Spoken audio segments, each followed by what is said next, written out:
ओम शांति। आज 7 अक्टूबर बाबा के महावाक्य हैं और आज के महावाक्यों में बाबा ने बहुत सुंदर बात कही है कि हम सभी आत्माएं इस सृष्टि पर एक पाठधारी एक्टर हैं, क्योंकि कई मनुष्य आत्माओं की इच्छा होती है कि हमें मोक्ष की प्राप्ति हो जाए और हमें संसार में आना ही ना पड़े। पर बाबा ने बताया कि हर एक आत्मा पाठधारी एक्टर है और जब तक वो अपना पार्ट प्ले ना करे इस सृष्टि रूपी रंगमंच पर आकर के, तब तक उसे पाठधारी नहीं कहा जा सकता है। तो आइए हम प्यारे बाबा के महावाक्यों को विस्तार से बाबा की भाषा में सुनते हैं। आज 7 अक्टूबर बाबा ने कहा, मीठे बच्चे आत्म अभिमानी होकर बैठो, अंदर घोटते रहो मैं आत्मा हूँ, देही अभिमानी बनो, सच्चा चार्ट रखो तो समझदार बनते जाएंगे, बहुत फायदा होगा। किस बात में फायदा होगा? जितना हम अपने को आत्मा समझेंगे और ये अंदर में घोटते रहेंगे, उतना बाबा कहते तुम्हें फायदा होगा। आज की मुरली का प्रश्न है, बेहद के नाटक को समझने वाले बच्चे किस एक लॉ अर्थात नियम को अच्छी रीति समझते हैं? उत्तर है, यह अविनाशी नाटक है। इसमें हर एक पाठधारी को पाठ बजाने अपने समय पर ही आना है। कोई कहे कि हम सदा शांति धाम में बैठ जाएं, अर्थात अपने घर में ही बैठ जाएं, तो यह लॉ नहीं है। उसे तो पाठधारी ही नहीं कहेंगे। यह बेहद की बातें बेहद का बाप ही तुम्हें सुनाते हैं। हालांकि आत्माओं का घर परम धाम है। अब किसी मनुष्य से ही कहा जाए तुम परमानेंट अपने घर में बैठे रहो, कहाँ तक मन लगेगा उसका? उसी तरह बाबा ने कहा, आत्मा सिर्फ अपने घर रेस्ट करने के लिए जाती है, बाकी तो उसे अपने जन्म मरण में अर्थात 84 जन्मों के पाठ में आना ही आना है। ओम शांति। अपने को आत्मा समझकर बैठो, देही अभिमानी होकर के बैठो। बेहद का बाप बच्चों को समझा रहे हैं। समझाया उनको जाता है जो बेसमझ होते हैं। आत्मा समझती है कि बाप सच कहते हैं। हम आत्मा बेसमझ बन गई हैं। मैं आत्मा अविनाशी हूँ और ये शरीर विनाशी है। मैं आत्मा अभिमान छोड़ देही अभिमान में फंस पड़ा हूँ। तो बेसमझ ठहरे ना कि जो हम दिखाई दे रहे हैं वो हम नहीं हैं और जो हम नहीं दिखाई दे रहे वो हम हैं। बाप कहते हैं सब बच्चे बेसमझ हो पड़े हैं देही अभिमान में आकर। फिर तुम बाप द्वारा देही अभिमानी बनते हो तो बिल्कुल समझदार बन जाते हो। कोई तो बन गए हैं, कोई पुरुषार्थ करते रहते हैं। आधा कल्प लगा है बेसमझ बनने में, द्वापर युग से। इस अंतिम जन्म में फिर समझदार बनना है संगम युग पर। आधा कल्प से बेसमझ होते होते 100% अभी बेसमझ बन जाते हैं। फिर समझदार कौन बनाता है? पुरुषोत्तम संगम युग पर शिव बाबा आकर के हम सभी को ज्ञान देकर के समझदार बनाते हैं। देह अभिमान में आकर ड्रामा प्लान अनुसार तुम गिरते आए हो। अभी तुमको समझ मिली है, फिर भी पुरुषार्थ बहुत करना है, क्योंकि बच्चों में दैवी गुण भी चाहिए। बच्चे जानते हैं हम सर्वगुण संपन्न 16 कला संपूर्ण थे, फिर इस समय निर्गुण बन पड़े हैं, कोई भी गुण नहीं रहा है। तुम बच्चों में भी नंबरवार पुरुषार्थ अनुसार इस खेल को समझते हैं। समझते समझते भी कितने वर्ष हो गए, फिर भी जो नए हैं वे अच्छे समझदार बनते जाते हैं, औरों को भी बनाने का पुरुषार्थ करते रहते हैं। कोई ने तो बिल्कुल नहीं समझा है, बेसमझ के बेसमझ ही हैं। बाप आए हैं हम सभी को समझदार बनाने। बच्चे समझते हैं माया के कारण हम बेसमझ बन गए। हम पूज्य थे तो समझदार बने थे, फिर हम ही पुजारी बन बेसमझ बन गए। आदि सनातन देवी देवता धर्म प्रायः लोप हो गया है। इनका दुनिया में किसको भी पता नहीं। यह लक्ष्मी नारायण देखो कितने समझदार थे। सतयुग में राज्य करते थे। बाप कहते हैं तत्व तुम भी अपने लिए ऐसे समझो। यह बहुत बहुत समझने की बातें हैं। सिवाय बाप के कोई भी इन बातों को समझा नहीं सकता। अभी महसूस होता है बाप ही ऊंच ते ऊंच समझदार ते समझदार होगा ना।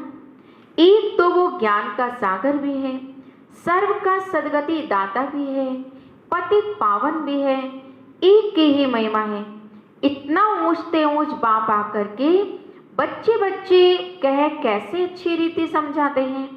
बच्चे अब तुम्हें पावन बनना है, उसके लिए बाप एक ही दवाई देते हैं। कहते हैं योग से तुम भविष्य 21 जन्म निरोगी बन जाएंगे।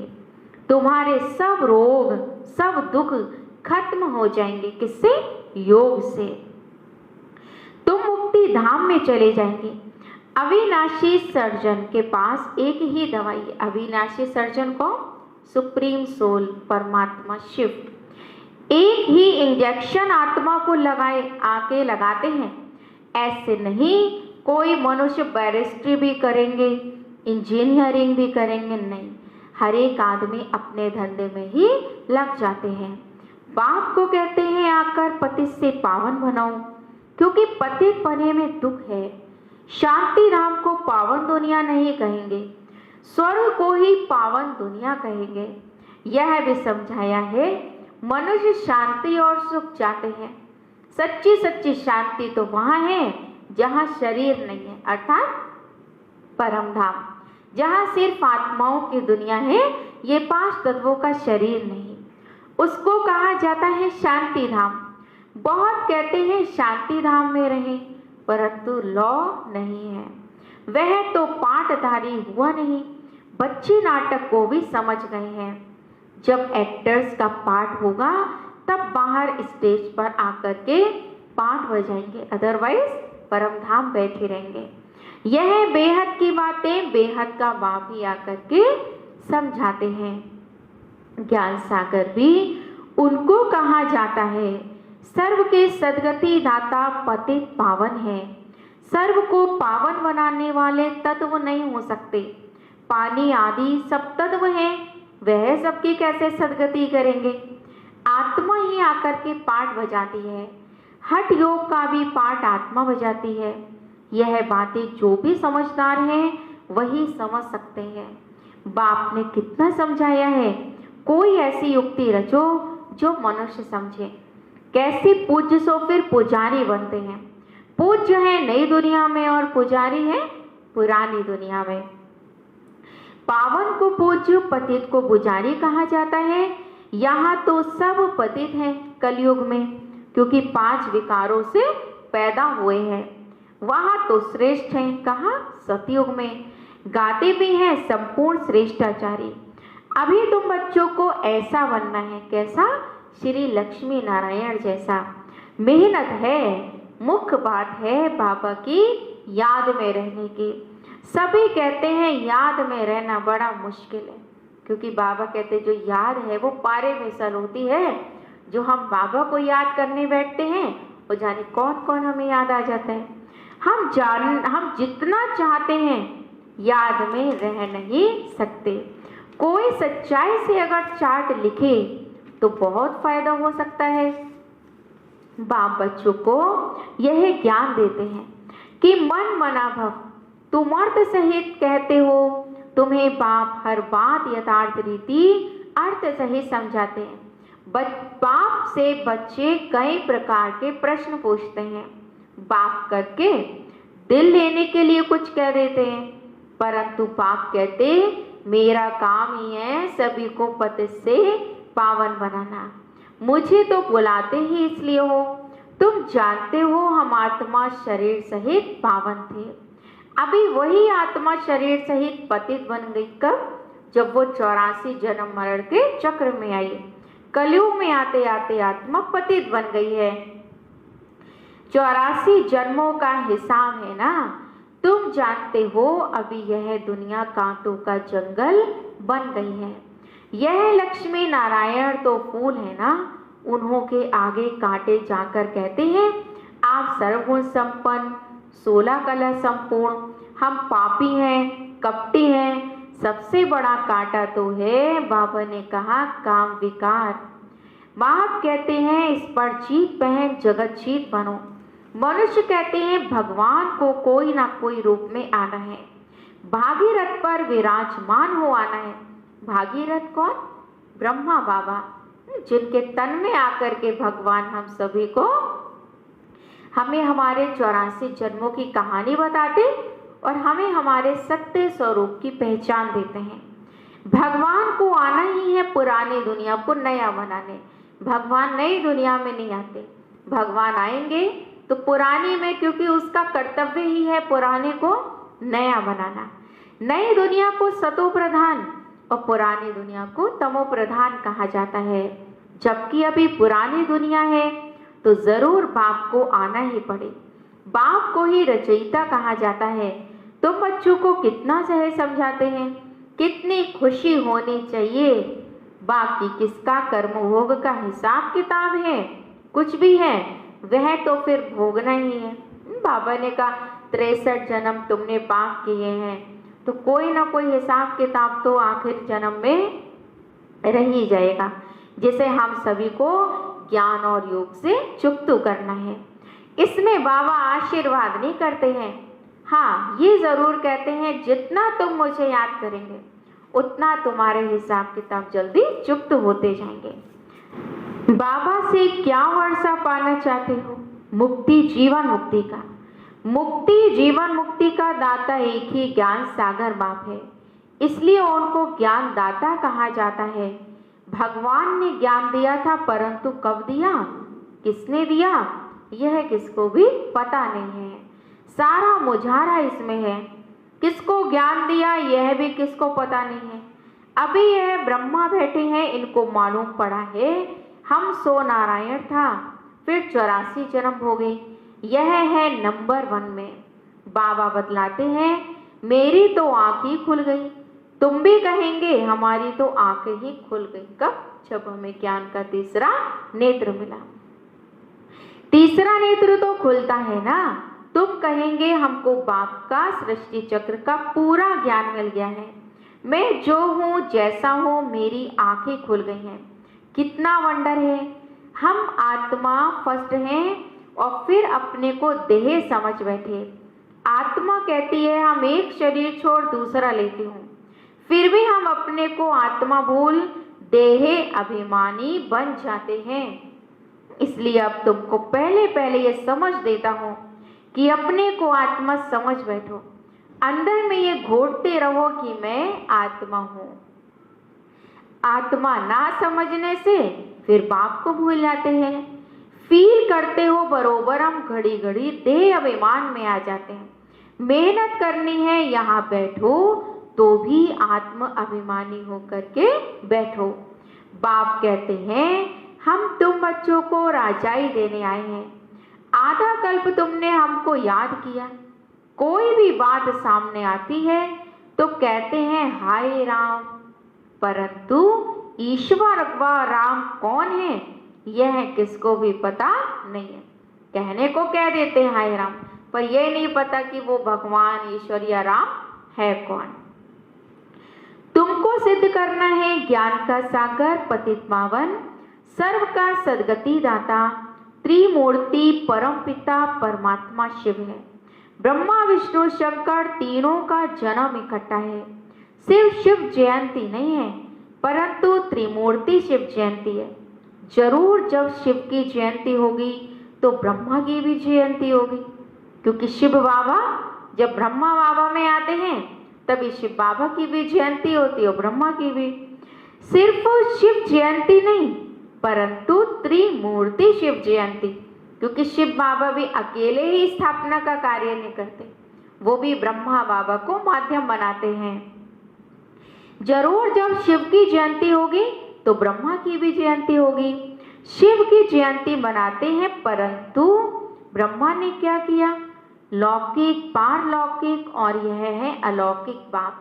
लौकिक बाप हमारे शरीर का पिता, पारलौकिक बाप आत्मा का पिता और अलौकिक बाप, जी हाँ, ये ब्रह्मा बाबा जो है अलौकिक बाप। ये है प्रजापिता ब्रह्मा। बाप कहते हैं नई दुनिया के लिए यह नया ज्ञान अभी तुमको मिलता है, फिर प्रायः लोप हो जाता है। जिसको बाप रचता और रचना का ज्ञान नहीं तो अज्ञानी ठहरे ना। अज्ञान नींद में सोए पड़े हैं।